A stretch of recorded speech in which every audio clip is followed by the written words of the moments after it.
Vijay, your group is a multi-diversified kind of a group. You're in various businesses, sugar, cogen, cement. How are you seeing all these factors, all these things playing out are you seeing the positive benefits of each of these sectors? Tell us a little bit about some of the sectors you're witnessing really big activity in. Absolutely. So at the outset, thank you so much for having us here. And I must congratulate your group for, it's not India at 75, like you said, outside. It's India for the next 25 years. I must give you great compliments that you've already started talking about it. And the subject that we are speaking is about sustainability and ESG and all these. I think it's the best type. I think we are already seeing implications as we spoke.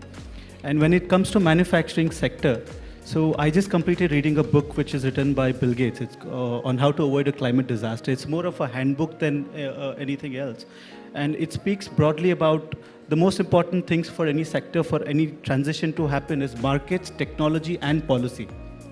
And for example, let me speak more of sugar industry. I think Saab also will accept this, that sugarcane as one product has got multiple benefits. I mean, we can create more than 36 products, out of which we are creating about 18 products as on today.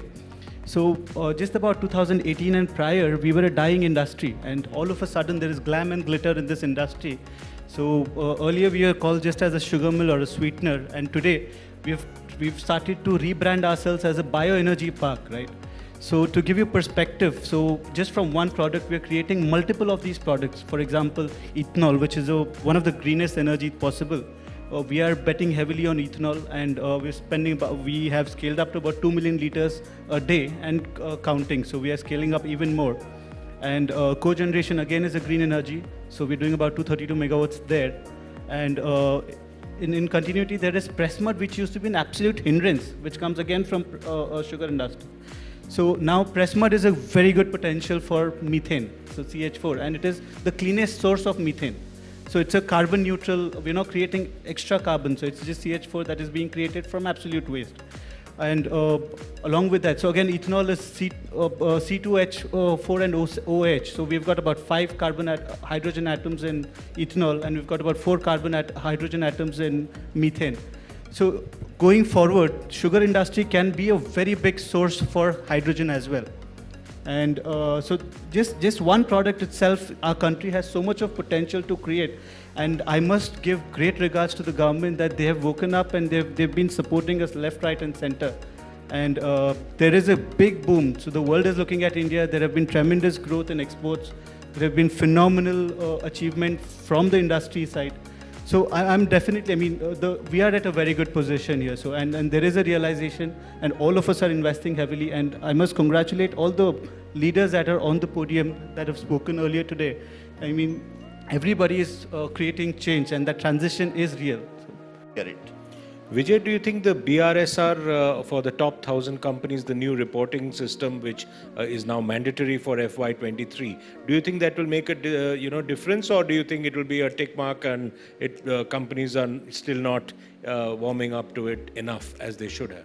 Absolutely. So just before we go on to that, I must say on a lighter note, when we speak of transitioning and getting cleaner, so I was jokingly telling Sahab that Sahab, we have got this power of scale. So I have got a very small cement plant right next to his. And thanks to him, we met in Davos, and he was speaking more of going clean. And going clean has a big profitability as well. For example, what we did in our cement unit is we offset our power imports with windmills. So that is absolutely clean now. There is a replacement of 8 rupees a unit to almost 2.5, 3 rupees a unit. And it's absolutely clean. And I was happy that I got to be his neighbor again here also.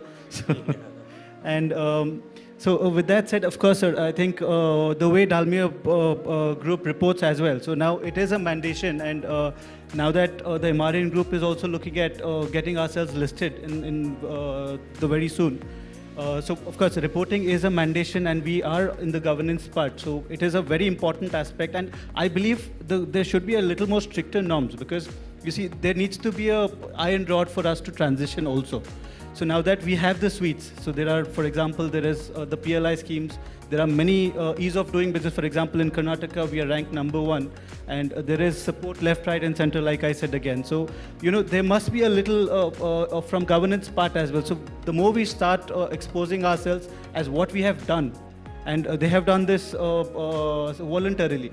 I think there must be an iron hand, so where we start doing it just for the greater good.